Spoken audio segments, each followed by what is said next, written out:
Paminawan ninyo ni promoter ni Birhen Maria, mga kaigsunan. Di ba, porting sukuan na ganda niya ba? Lantawar ko ninyo niyang kuha niya, grabe na siya makapanglait. Kaya matod pa niya, kita kuno nga mga protestante, nagatubang lang ito, kanunay sa itong agtang sa itong mga pastor. O niya, pagkauman, ang atuwa daw simbahan, butang at tulog sa akong kupras, waana budiga na sa kupras, kaya gilaha daw nga kining gitawag nga simbahan, naagi daw diha ang tinuod ng presensya sa ato Ginoo. Paminawan ninyo ni siya siyang kasuko. Dili man mi pareha sa inyong mga daw na kapilya, kaning inyong mga simbahanan, may mga puro lang kurtina, puro lang bumbong, nya pagkahuman pulpito ra poy naa dito sa tubangan, magsimba mo, magatubang mo sa agtang sa inyong pastoy. Butangan nagtulog ka sa akong kupras, esportahan maalaan nagbudigas kupras. Di ka maka-feel din na nga na-presensya sa Ginoong Dios. Kanang mga kapilya sa mga sulpot, dili ka maka-feel din na i-present sa Ginoong Diyos na. Nga naman, hinimo lang magtao. Gawas nga hinimo og tao, wadi gyud ka makakita nga naay mga timaan, mga simbolo nga nagapunting sa Ginoong Diyos. Ang simbahan Katoliko, naay makita nga mga timaan, especially ang imahin sa iyang anak na nahimong tao, imahin sa iyang gipili. Sa tanang mga babae ng kalibutan, siya lang ang gipili. Imahin sa mahal na Birhen Maria, imahin sa iyang mga higala, imahin sa mga santos. Sumuti pasabot, makita nato nga kining mo ang mga tawhana, ang pagkasantos, ang kining pagkapili sa pabala sa mahal nga Birhen Maria o sa Ginoong Kristo mismo nga tinuod nga Dios o tinuod nga tao, nagapunting ka na sa kahalangdon sa Dios. Sumuti pasabot mo sa loob ng simbahan, wala pagitandi ang pagka-Dios sa mga ributo, kundi pagsunod ng simbahan atong ang masinati ang presensya sa makagagahom nga Dios nga naman kanang balaya, iyan ang balaya. So mato niya, ang ato ko ng mga simbahan, mura lang yun siya budigan ko plus. Kini nga video niya, wag gina ko nagiputol ba? Kaya gusto na kung ako lang itaas-taas, kaya nga naman, mo reklamo naman po ni sila dayon, mingon mo sila dayon, giputol-putol, wala nang nagiputol, mo na ang iyang akusasyon. Pero abi ninyo ka na yung akusasyon niya, pastilan, layo alagyo ko po tinood. Kaya matod pa niya, kini ko ng mga imahin ni Ginoong Hesus nga nagpakatao, kining imahin po ni Birhen Maria, maudo ni nagpunting ngadto sa tinuod, pastilan ninyo, pagkalayo ra nas tinuod. Paminawan ninyo ni kining video, kung tinuod bagyon mo.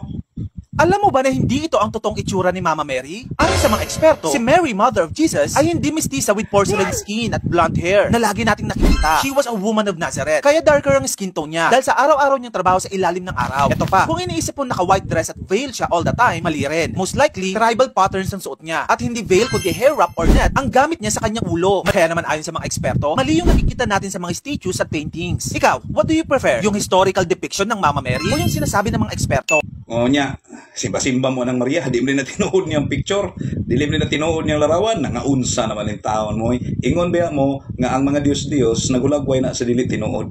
So karon kanina yung inyong hangipang simba-simba din ang mga larawan, nagulagway din sa dili tinuod, sa ito pa Diyos-Diyos na ninyo, niya pag-iisa. Si Ginoong Hesus kuno mataon pa niya, ang larawan doon ni Ginoong Hesus, ang imahe ni Ginoong Hesus mo na nagtudlo sa nagpunting ngadto sa tinuod nga Dios. Atong tanawon kinigingon sa babaw, tanawa, unsa gingon? Tanawa, kita na ninyo. Larawan man dahil na ni Robert Powell o sa uban pa nga mga artista sa Hollywood nga mo'y ning dala sa salida.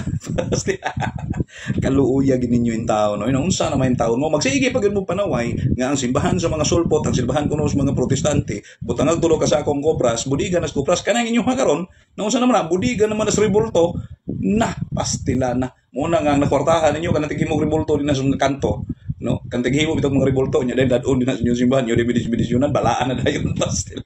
Kaluoy ang taon sa mga inosente nga mga membro na ilad sa mga ingon-ana nga mga pagtulunan. Follow and share sa atong video aron may balusab sila sa kamatuoran. Kana dayong ilang gibutang larawan, dili na tinuod nga larawan sa atong mahal nga Ginoo ug dili pud na siya larawan ni Birhen Maria. Di na tinuod nga larawan. Ang larawan ni Birhen Maria layo ra tinuod. Ang larawan po ni Ginoong Hesus wala gyapon kay kang Robert Powell na nga mo ilang di ato matubang gilodloran. Salamat.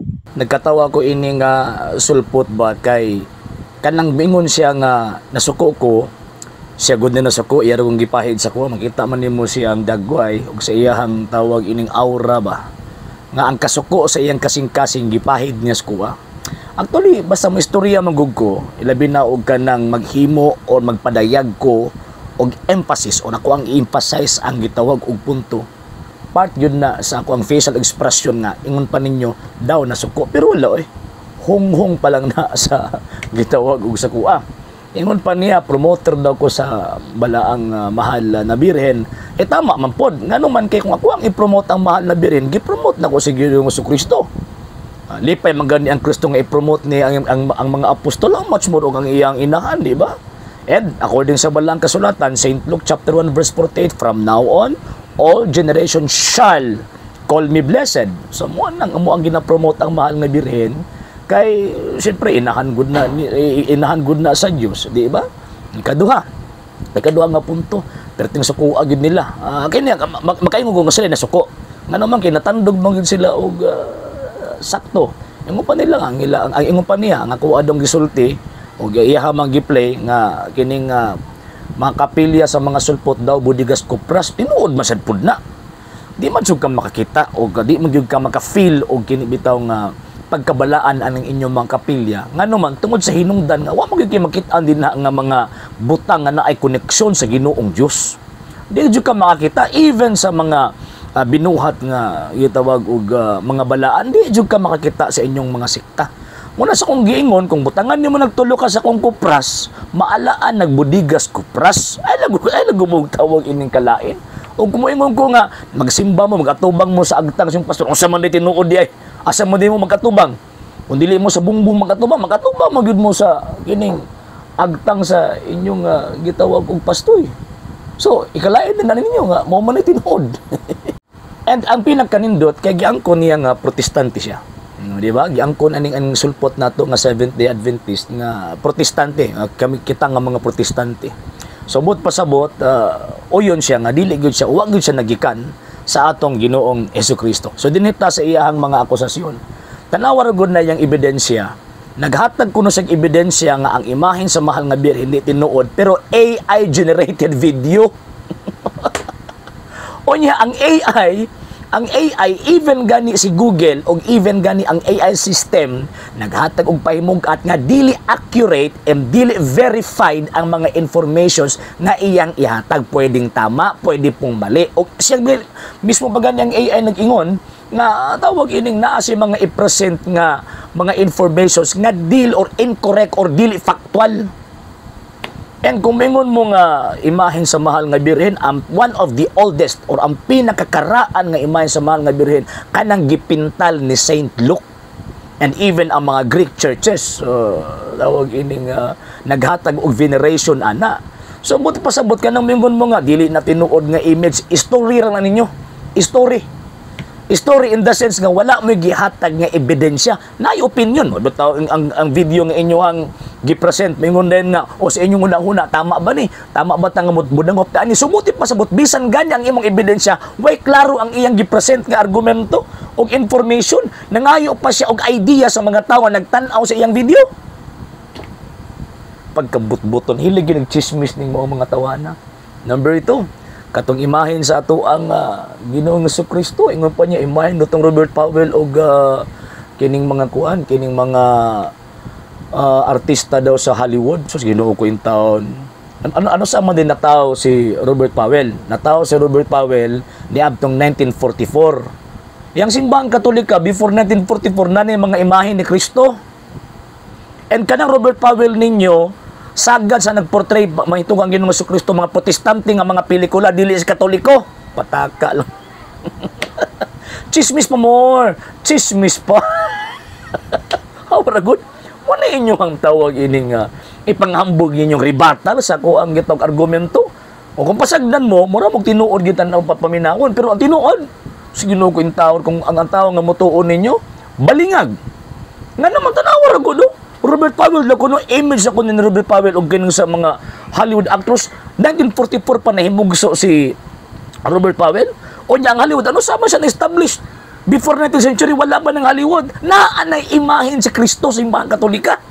And one of the oldest image kang Ginoong Hesukristo, gipaint siya or gikulit siya sa tawag ining bungbong sa mga katakumba, gikan pa sa 2nd century AD, og mo na gi-adapt sa Katoliko. Ayaw lagi, di lagi magpamaumao lagi. And at the same time, di lagi na pumatawag ang Diyos. Kaya wala mo giila ang mga ribulto nga Diyos. Kanang mga ribulto ni Kristo, ribulto na sa Diyos nga si Kristo. Kundi na may katandi ng ribulto dito sa gitawag og gilarawanan nga si Kristo. And at the same time, nga nung gitagaan na mo na og dakong pagtahod, dakong pagtagad ng mong ribulto, kay ribulto man na nga girepresentahan ni Kristo. Girepresentahan sa Diyos nga among giila nga si Kristo. So buti pasabot ba nang kinalang tagaan og dakong pagtahod? tahod man ganang imahe na ng imong mama, how much more sa imahen sa atong Dios ug manluluwas. Di ba? So mo na nga magkatawa ko sa ilang mga argumento baka nang gusto gyud nila nga mubawi, gusto gyud nila nga mo atake og balik ba simbahan Katolika pero di man gyud kabawi. Tanaw man ra gud ang ebidensya, AI o kining Robert Powell. Ano unsa di pagtuon ninyo simbahan Katolika na nahimong sa 1944? Kamu gani pasultihon, moingon man gani mo nga ang simbang Katolika sa panahon pag Constantino. O tuo man gani mong iconoclasm katong gipangguba nga mga rebulto. Kisa man mga rebulto ha. Sumara sa history rebulto tong Kristo, wa pa na tawo si Robert Powell at the time. O wa pa mga aktor sa Hollywood at that time kay para ingnon ka nga kanang amo ang venerate imahin na ni Robert Powell, pataka lang. Mo ni klarong pataka. Di ba?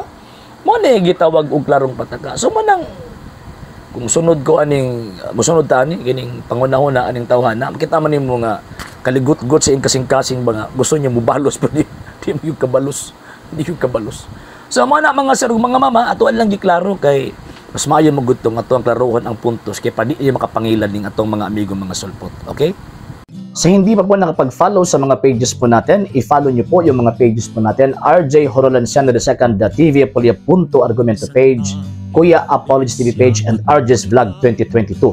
And pwede rin po kayo mag-send po dyan ng Facebook stars. And also, sa atin po mga channels, sa hindi po nakapag-subscribe, i-subscribe po ninyo yung mga channels natin, The Lay Catholic, Apologies International Official, RJ Sano II TV, Kuya Apologies TV, and Barrio Kawayan Religious Forum. And pwede rin po kayo mag-send po dyan ng super sticker, super chats, and super thanks. And maraming salamat po sa mga kapatid at mga Katoliko na ulis pong tumutulong sa programa po natin. Maraming salamat po. Nang dahil po sa tulong at suporta po ninyo ang programa pong ito, until now, andito pa rin po sa social media. And until now din po, nangangailangan pa rin po tayo sa tulong at suporta po ninyo dahil wala po kayong magagawa rito mga sir, mga ma'am, kung wala po yung tulong at suporta po ninyo. Sa gusto pong tumulong, sa gusto pong sumuporta, pwede po ninyong ipadala ang tulong at suporta po ninyo sa pamamagitan po ng ating mga account numbers dyan po sa ating pong screen. And pwede nyo po kaming i-message sa ating pong page kung via remittance po yung papadala po ninyo. Maraming salamat po in advance.